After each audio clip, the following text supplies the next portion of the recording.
สบายดีเด้อพี่น้องเมืองเนี่ยหอดมืออันล่างหามาพี่แน่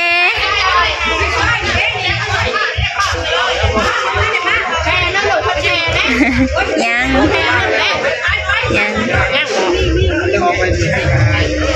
ล่างบ้านบ่ล่างบ้านรัตนาในห้อง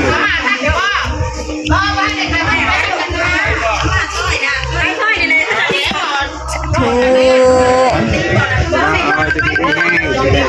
ได้ขายมันลำด้วยเด้อปีใหม่ส่งลำเฮง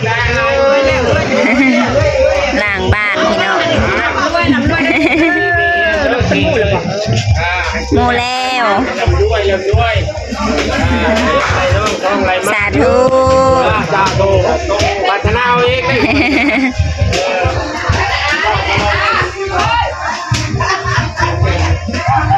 ล่างบ้าน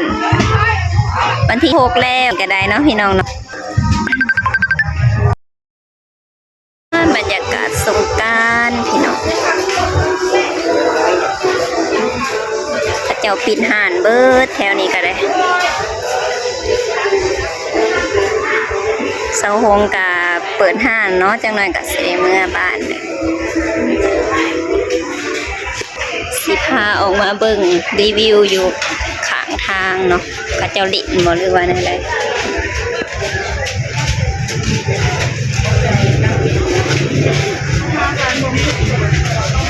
คนหลายผู้มาผู้เมือ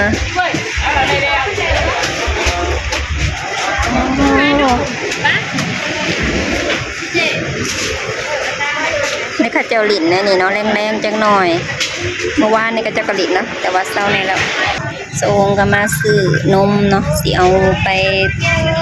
ให้ย่าสิไปมาบ้าน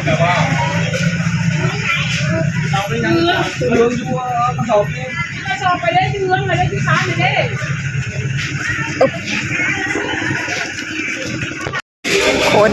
ซื้อแท้ซื้อว่าเนาะพระเจ้าก็ได้บางคนก็ปิดเอาแต่ครึ่งเปิดเอาแต่ครึ่งหนึ่งเนาะเปิดพอได้ขายเปิดว่าได้ขายแล้วก็สิเมื่อแล้วแล้วนี่ก็ปิดแล้ว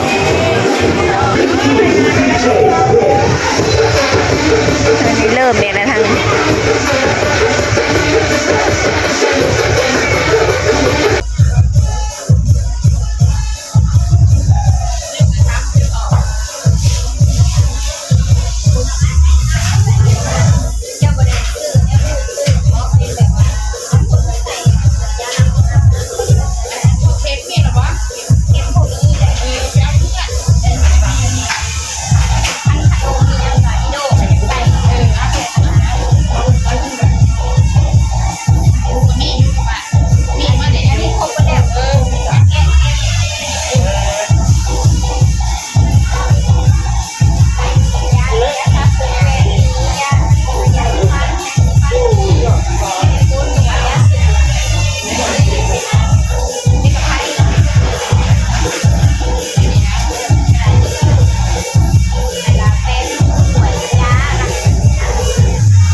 ไปดีพี่น้อง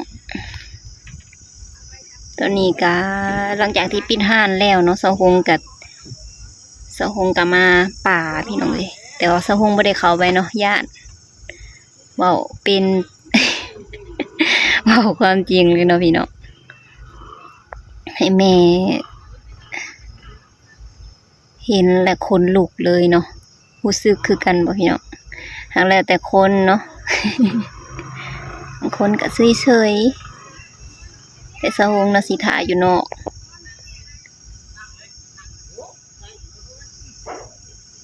มันเป็นแบบ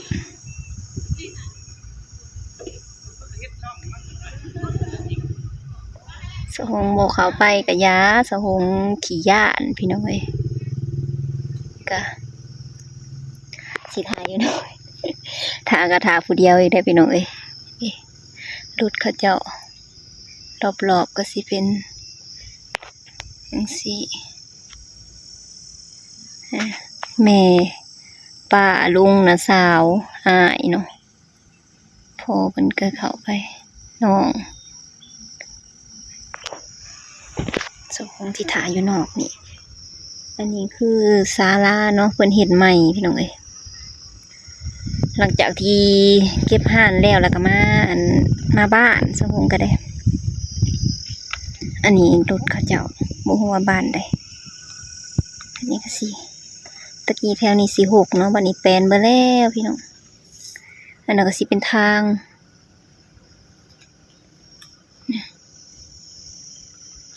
ออกไปนี่ก็สิเป็นทางเนาะทางใหญ่เลยติดกับแคมทางเลยพี่น้อง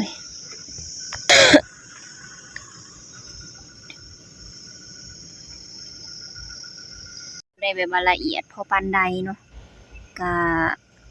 ก็คืออันปีใหม่หรือว่าสงกรานต์เนาะอยู่พี่เขาเจ้าก็สิเอิ้นว่าปีใหม่ก็คือวันสงกรานต์หั่นแหละพี่น้องบ่อนอื่นเขาเจ้าก็สิเอิ้นบ่คือกันบ่หรือว่าจังได๋สะฮงก็บ่ฮู้เนาะก็สิตามประเพณีเนาะเฮ็ดตามประเพณีฮีตคองก็ฮดสงอันธาตุก็คือแบบคล้ายๆเจดีย์แบบนั่นแหละเนาะจักเอิ้นจังได๋ธาตุก็คล้ายๆคืออันนี้ล่ะพี่น้องที่ว่าสะฮงถ่ายนี่เนาะเอาน้ำอบน้ำหอมมาฮดมาส่งให้ญ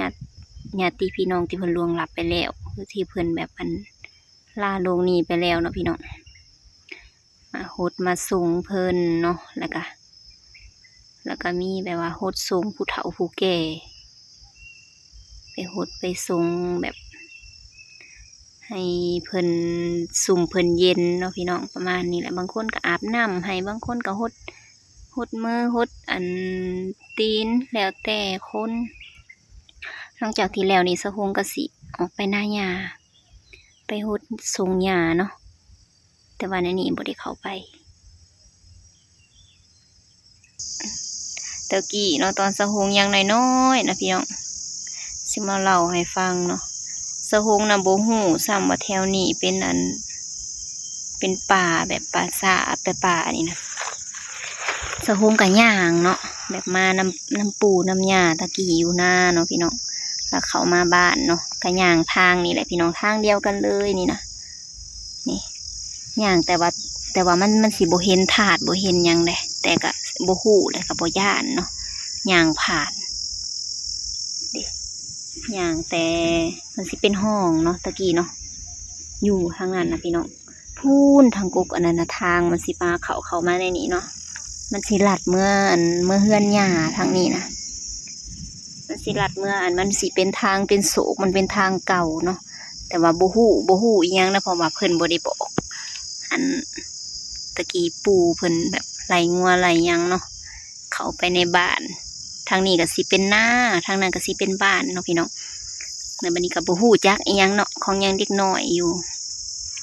แล้วก็บ่เคยก็บ่ฮู้อีกได้ว่าในนี้นะมีเป็นภาษาเป็นหยังนะเพิ่นก็บ่บอกหรอกเพราะว่าเพิ่นเฮาย่าน สะฮงก็บ่ได้จักอยู่นั่นจนใหญ่จนนั่นน่ะพี่จังได้ฮู้เนาะคันแม่นฮู้ก็บ่มาดอกพี่น้องย่านสะฮงคนขี้ย่าน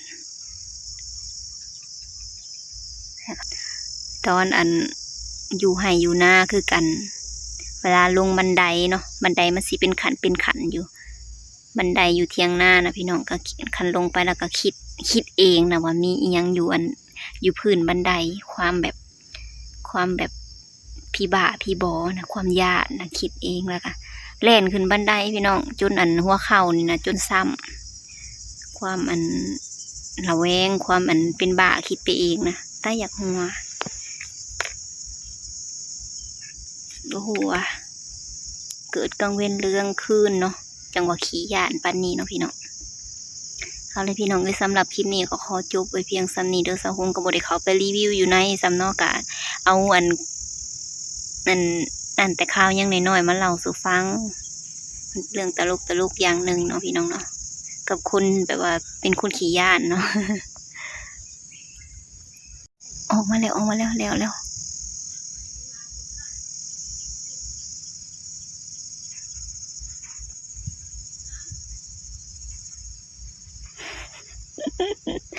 พ่อกับแม่เพื่อสิไปหดทร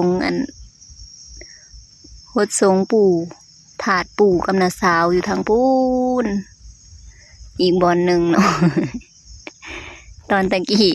แม่สะหงกับขี่ยานคือกันเด้อพี่น้องบ่แม่นแต่มีแต่สะหงขี่ยานเพิ่นบ่กล้าไปผู้เดียวเด้เพิ่นก็ได้เบิ่งย่างกระสั่นทุดๆ